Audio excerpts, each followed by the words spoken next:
Welcome to Czar's Odyssey channel, the best place to get the best motivation. You know, deep down inside every single one of us, there's this quiet place. It's like a garden, right? Where all our best ideas, our biggest dreams are planted.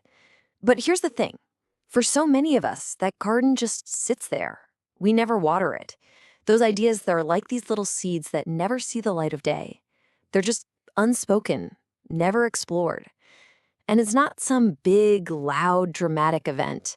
It's a slow, silent fade. It's the masterpiece the world never gets to see, the powerful story that nobody ever hears. But look, this isn't about feeling bad about it. It's a call to action. It's a challenge for you to break that silence, to finally give a voice to all that incredible stuff living inside you. And you have one of those dreams, don't you?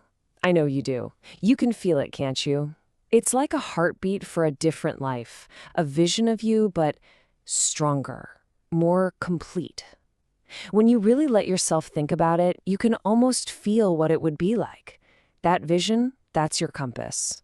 It's pointing you where you're supposed to go. But then something else creeps in, right on its heels. It always does. It's that ancient voice in the back of your head, the one designed to keep you from getting hurt. The one that whispers, hey, what if this goes wrong? What if you mess up? We call it fear. But listen, fear isn't the enemy here. It's just a bodyguard that's a little overprotective. It's trying to keep your dreams safe, but in doing so, it builds walls around it and keeps it in the dark. Okay, so let's get one thing straight about going after something that really matters. The thing that stops most people isn't some giant, impossible mountain way off in the distance. No, it's the first rock they trip over. Think about it. When a little kid is learning to walk, what do?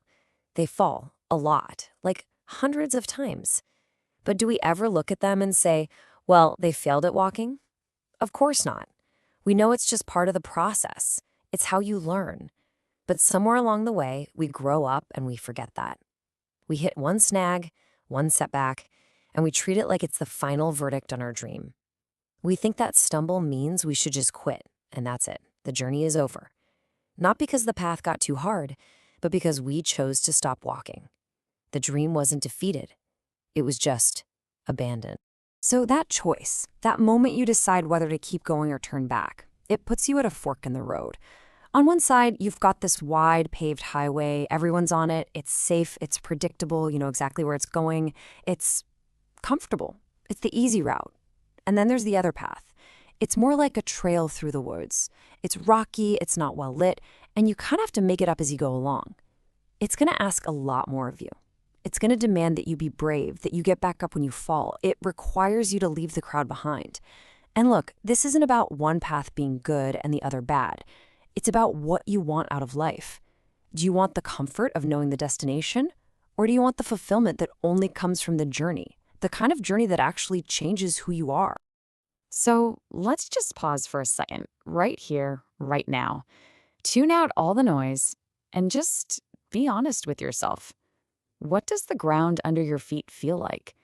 Is it smooth pavement, the easy road that everybody else is on? Or can you feel the dirt, the rocks, the challenge of a path that's all yours? Hey, there's no right or wrong answer. This is just about being aware. Which path are you on today? Okay, so if we're going to walk that tougher road, we have to completely change the way we think about falling down. I mean, from the time we're kids, we're taught that mistakes are bad, right? See that red mark on your test? That's failure. Falling down means you're weak. But what if that's the biggest lie we've ever been told? What if falling isn't the end? What if it's the real beginning? It's time we unlearned all that stuff. It's time to see the fall for what it really is, an absolutely necessary part of climbing. So let's just throw out the old definition of failure. A setback is not a judgment on who you are. It's not a sign that you don't have what it takes. It's just data. That's all it is, information. Think of it like raw material. It's the messy clay you use to build something strong. It's the pressure that turns a lump of carbon into a diamond. When you hit a setback, it's proof.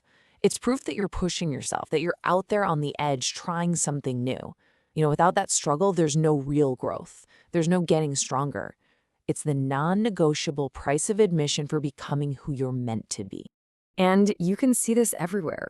I mean, look at something as simple as working out. You go to the gym, you pick up a weight, and you lift it until you literally can't lift it one more time.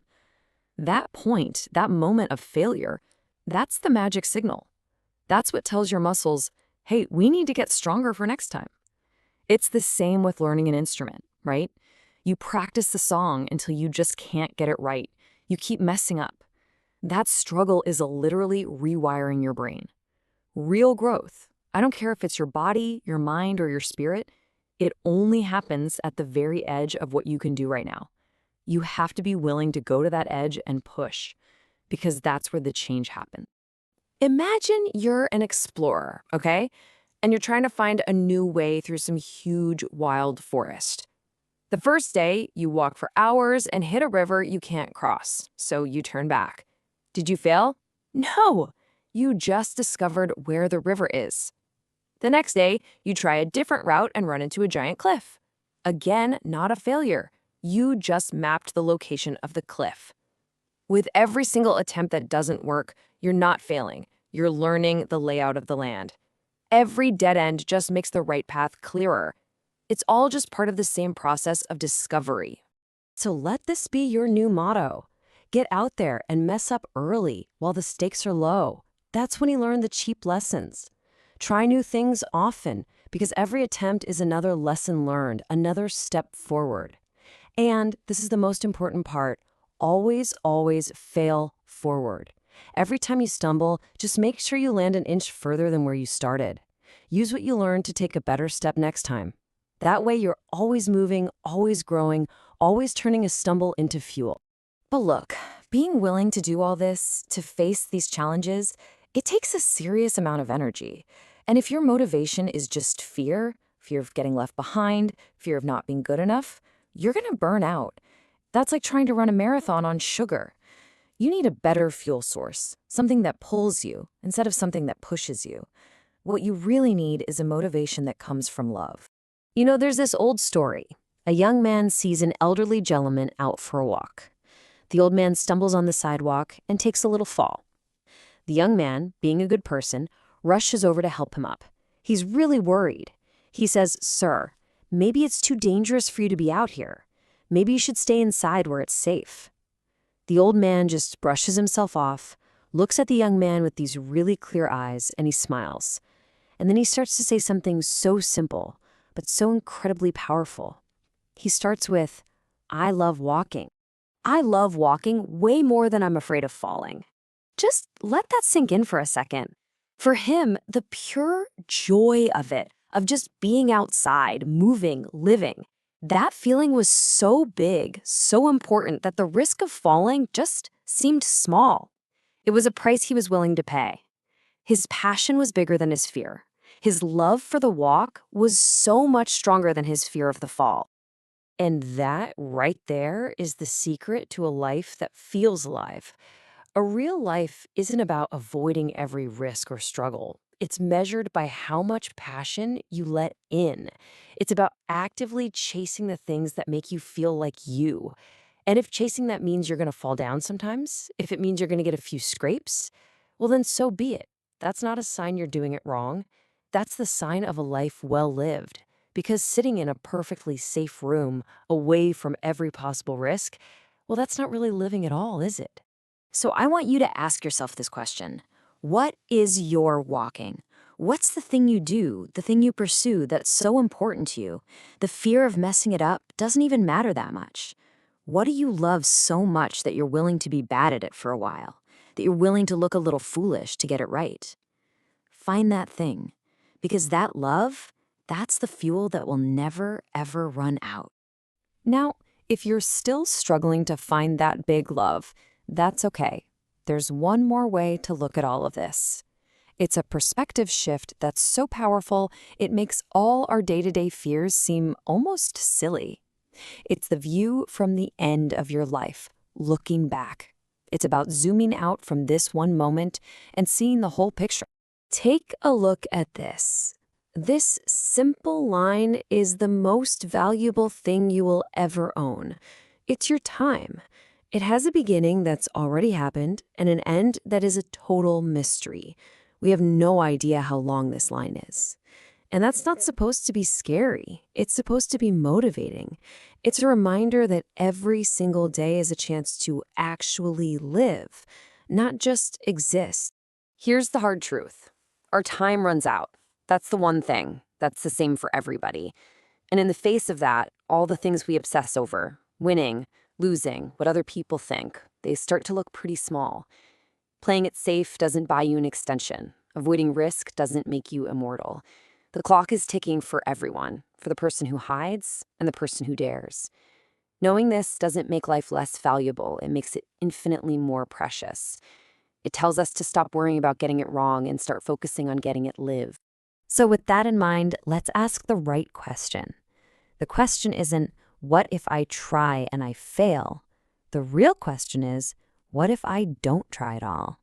Think about it. The cost of trying and falling is maybe a little bit of ego bruising. The cost of not trying is a lifetime of wondering, what if? That's the real risk. The only thing you truly have to lose is the chance to find out what you're really made of. And so we come back to right now with this clarity. We know that fear is just a compass, not a cage. We know that falling down is how we learn to get stronger. We know that love is the only fuel that lasts, and that our time is the only thing we can't get back. And if you listen, really listen past all the noise, you can hear it. It's not quiet voice. It's your life, and it's calling out to you, asking you to show up.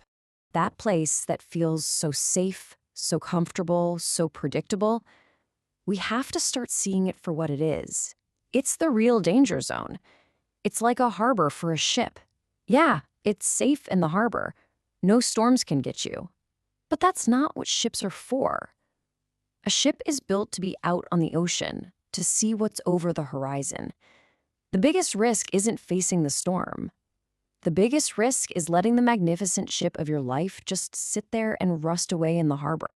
As you stand here today and look forward, you're making a choice about the story you'll tell one day.